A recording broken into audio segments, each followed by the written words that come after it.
यवतमाळ वक्फ amendment सुधारणा कायदा 2025 रद्द करण्याची मागणी करत या असंवैधानिक कायद्याच्या विरोधामध्ये देशभरामध्ये all India Muslim personal law बोर्डच्या नेतृत्वात जनजागरण अभियान सुरू असून मुस्लिम समुदायाकडनं विविध प्रकारचं आंदोलन आणि विरोध प्रदर्शन होत आहे। याच धर्तीवर यवतमाळ शहरामध्ये येत्या 13 जून 2025 अर्थातच शुक्रवारी भव्य अशी मानव श्रृंखला बनवून विरोध प्रदर्शन होईल।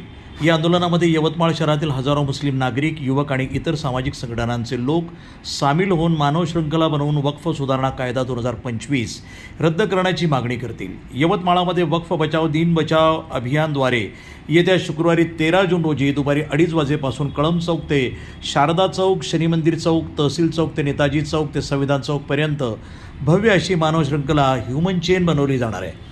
वक्फ सुधारणा कायदा 2025 विरोधामध्ये बत्तीगुल आंदोलनानंतर शहरामध्ये हा मोठा असा विरोध प्रदर्शन करण्यात आलं।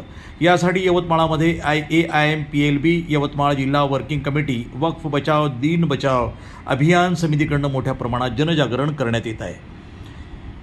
AIMPLBच्या मार्गदर्शनामध्ये लोकशाही आणि न्यायिक सरकारला हा कायदा रद्द करण्याची मागणी करत आहेत। यवतमाळ जिल्ह्यामध्ये वक्फ सुधारणा कायदे विरोधामध्ये होणाऱ्या सर्व आंदोलनामध्ये आणि येत्या शुक्रवारी आयोजित मानव श्रृंखला आंदोलनामध्ये समस्त मुस्लिम समाजाला मोठ्या संख्येनं सामील होणार आहे।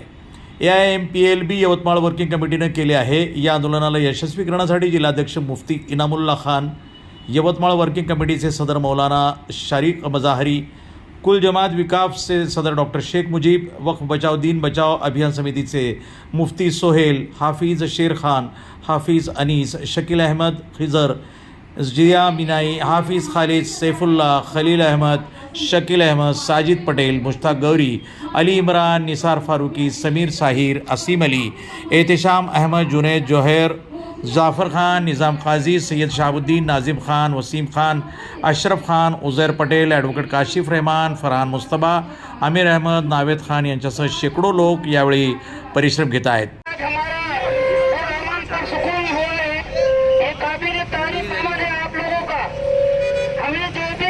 एहतजाज करना है, आइंदा भी पुरअमन ही होना चाहिए।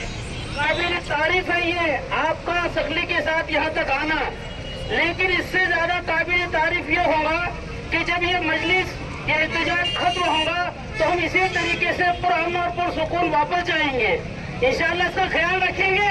इसी तरीके से जो कल प्लेन क्रैश वाला मामला हुआ है, इस दुख की घड़ी के अंदर हम तमाम लोग उस हादसे के जो घरवाले लोग हैं उनके साथ शरीक थे। प्रतिनिधी कलीम खान, यवतमाळ, NTV न्यूज मराठी।